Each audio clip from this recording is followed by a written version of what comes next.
আওয়ামী লীগও মারে। কেন মারে? চাঁদার প্রশ্ন মারে, কিন্তু আপনার তো আওয়ামী লীগ পিটাইতে লোক লাগবে।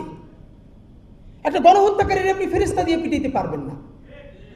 ফেরেস্তারা কোট আন কোট যারা ভালো ছেলে, গুড বয়, তারা অফিসে ফিরে গেছে, তারা বিদেশ চলে গেছে, তারা লাইফে ক্যারিয়ারে ফিরে গেছে। তো এই যে একটু কম ইবলিস, রাইট, কম ইবলিস রীতি আপনার বড় ইবলিসের বিরুদ্ধে প্রতিরোধ গড়ে তুলতে হবে। তা আপনি সবাইরে পলিটিক্যাল মাঠ যদি খালি করে ফেলি, আমরা তো আমাদের স্ট্যান্ড কি? আমাদের স্ট্যান্ড খুব কমন। বাংলাদেশের স্বাধীনতা সার্বভৌমত্বের প্রশ্নে যেই বিএনপি শহীদ জিয়ার, যেই বিএনপি খালেদা জিয়ার, যেই বিএনপি ভারতীয় আধিপত্যবাদের বিরুদ্ধে, সেই বিএনপিকে আমাদের লাগবে। আর সেই বিএনপি যখন চাঁদাবাজি করবে, ধর্ষণ করবে, হত্যা করবে, আমরা তাদের বিরুদ্ধে এমন প্রতিরোধ গড়ে তুলব যাতে চাপের কারণেও আবার তারা হেদায়েতপ্রাপ্ত হইতে বাধ্য হয়। কিন্তু আমরা যদি ধরেন একটা পলিটিক্স ছাড়া কি রাষ্ট্র টেকে? এখানে আওয়ামী লীগ নাই, এবং বহুদিনে আওয়ামী লীগ কীভাবে কবে ফিরবে আমরা জানি না, কিন্তু আওয়ামী লীগ তো নাই অফিসিয়ালি। তো এখন বড় ফোর্স কে আছে? বিএনপি। একটা কথা মনে রাখেন, এজেন্সির এই পলিটিক্সটা, ইভেন এর সাথে সরকারের একটা পার্ট জড়িত, খুব খোলামেলাই বলছি। এইটি আমরা ধরতে না পারলে বাংলাদেশ ক্ষতিগ্রস্ত হবে। এটা গতকালকে সংবাদ সম্মেলনেও বলেছি যে শুরুটা হলো বিএনপিকে দিয়ে, যে প্রচণ্ড বিএনপির বিরুদ্ধে জনরোষ তৈরি হবে, হচ্ছেও তো। এইরকম কি আপনার মনে হয় আজকে বিএনপি জনপরিষদ থেকে চলে গেল, আগামীকালকে বা পরশু এরকম একটা হত্যাকাণ্ডের ঘটনা জামাতের বিরুদ্ধে ঘটতে পারে না? জামাতের কেউ একটা করছে, কেন পারবে না? হতে একটা ভিডিও হয়ে যাবে, পরের দিন জামাত টিকতে পারবেন না 2 ঘন্টা, পরের দিন আসবে এনসিপি, এনসিপি টিকতে পারবে না 30 মিনিটও। বাংলাদেশ থেকে পলিটিক্স নাই হয়ে যাবে। এনজিও, সুশীল, বিভিন্ন সফট পাওয়ার, সাথে আর্মি, এরা মিলি ছেলে একটা আধা কাঁচরা আধা সুশীল অ্যাপলিটিক্যাল সরকার চালাবে। ফলে যেটা হবে, এখন আপনি আমি এখানে বসে যে আলাপটা করতে পারছি, এইটা মধুর মনে হলো এই আলাপটা বেশি দিন করা যাবে না। বরং আমরা সেই অধিকার প্রতিষ্ঠা করতে চাই, বিএনপি যদি ভোটেও ক্ষমতায় জিতে আসে, এমনকি 300 আসনও যদি জিতে আসে, আমি বিএনপির সামনে বৈশা বিএনপির গায়ে নিতে পারতে চাই, এবং সেই অধিকার বিএনপির দিয়ে আমার নিশ্চিত করাইতে পারতে হবে। এই জন্য আমার কারো বিটিং হওয়ার দরকার নাই।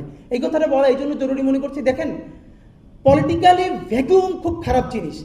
আওয়ামী লীগের মতো ফোর্স সে এখানে এখন ফাংশন করতেছে না। এখন বাস্তবিক অর্থে দেখেন এই দেশে বিএনপি কারা আর আওয়ামী লীগ কারা, এটা মানে আমরা খোলামেলা বললেও, এক ঘরে যদি 2 ভাই থাকে, আপনি বাংলাদেশে এমন খুব পাবেন যে এক ভাই আওয়ামী লীগ করে আর এক ভাই জামাত করে, এইটা খুব কম।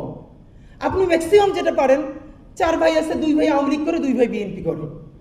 তো ফ্যাক্ট ইজ, জিন আমাদের রক্তে মাংসে, যে আওয়ামী লীগ যে বিএনপি, এদের রক্ত মাংস তো একই বাবা মায়ের তো সন্তান।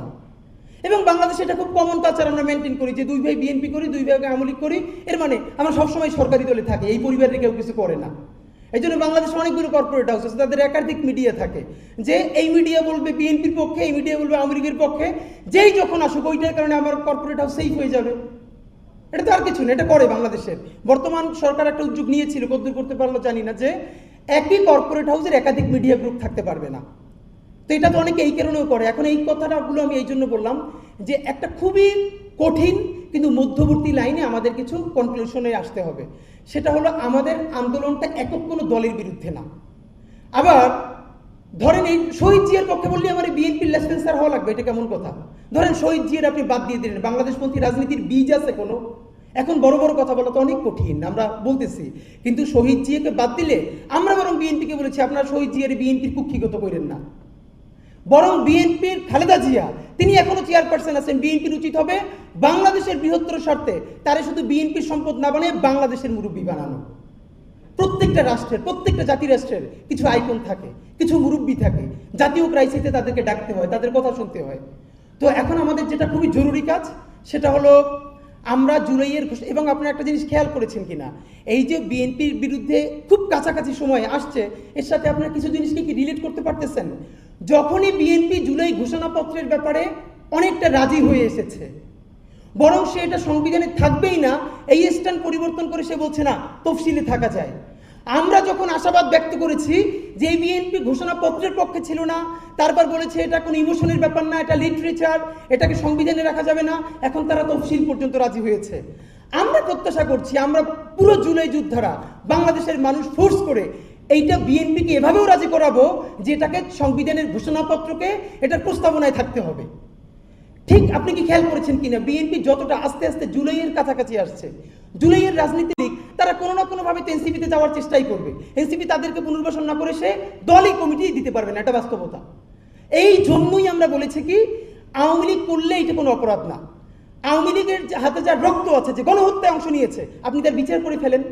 এই বিচার করার পরে বাংলাদেশের যে বাকি 20% হোক 15% আওয়ামী লীগ, এটা সবাই মিলে ভাগ করে নিয়ে যান। এটা বিএনপি ভাগ করে যা পারুক নিয়ে যাক, জামাত নিয়ে যাক, এনসিপি নিয়ে যাক। কারণ এই মানুষকে কি আপনি বঙ্গোপসাগরে ফেলে দিবেন?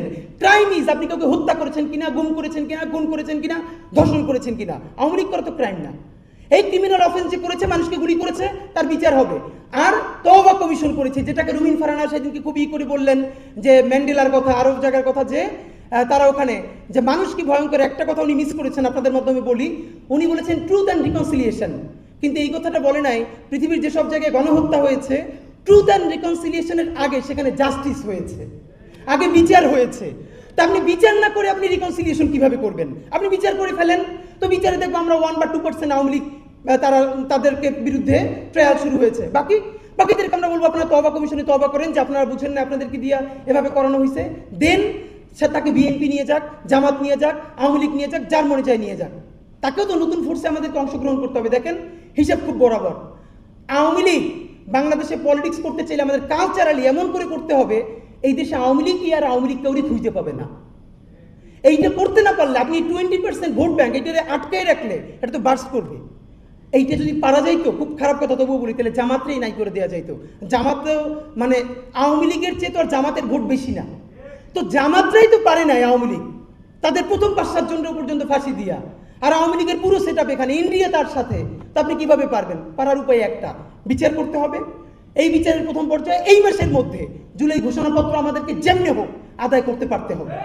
জুলাই ঘোষণাপত্র যদি আমাদের সংবিধানের প্রথমে প্রস্তাবনায় আসে, তাহলে নতুন বাংলাদেশের বীজ বপিত হয়ে যাবে ইনশাআল্লাহ।